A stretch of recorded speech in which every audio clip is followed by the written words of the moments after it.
తెలంగాణలో బస్సులోనే ప్రసవమైనటువంటి సంఘటన మీద చక్కటి ఆలోచన చేశారు. పొన్నం ప్రభాకర్ని అభినందించాలి.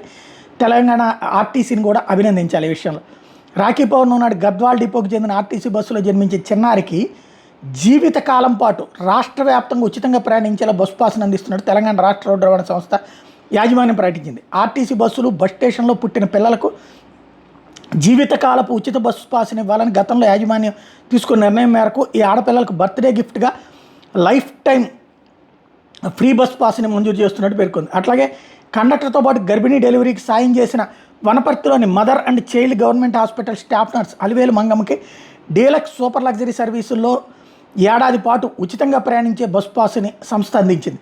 అలాగే బస్సులో ప్రయాణిస్తున్నప్పుడు పురిటి నొప్పులతో బాధపడుతున్న గర్భిణికి కాన్పు చేసి మానవత్వం చాటుకున్న గద్వాల్ డిపోకి చెందిన కండక్టర్ భారతి, డ్రైవర్ అంజీలతో పాటు నర్సు అలివేలు మంగమ్మని హైదరాబాద్ బస్ భవన్లో యాజమాన్యం అభినందించింది. సంస్థ ఉన్నతాధికారులతో కలిసి సంస్థ ఎండి సజ్జన్నార్ వాళ్ళని ఘనంగా సన్మానించి నగదు బహుమతులు కూడా ఇచ్చారు.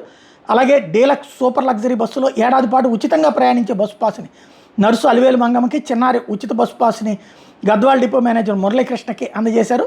గద్వాల వనపర్తి రూటు పల్లె వెలుగు బస్సుల్లో రాఖీ పండుగ రోజున జరిగినటువంటి సంజయ్ అనే గర్భిణి రక్షాబంధన్ సందర్భంగా తన సోదరులకు రాఖీ కట్టేందుకు వెళ్తూ డెలివరీ అయినటువంటి నేపథ్యంలో ఒక చక్కటి నిర్ణయాన్ని తీసుకున్నారు.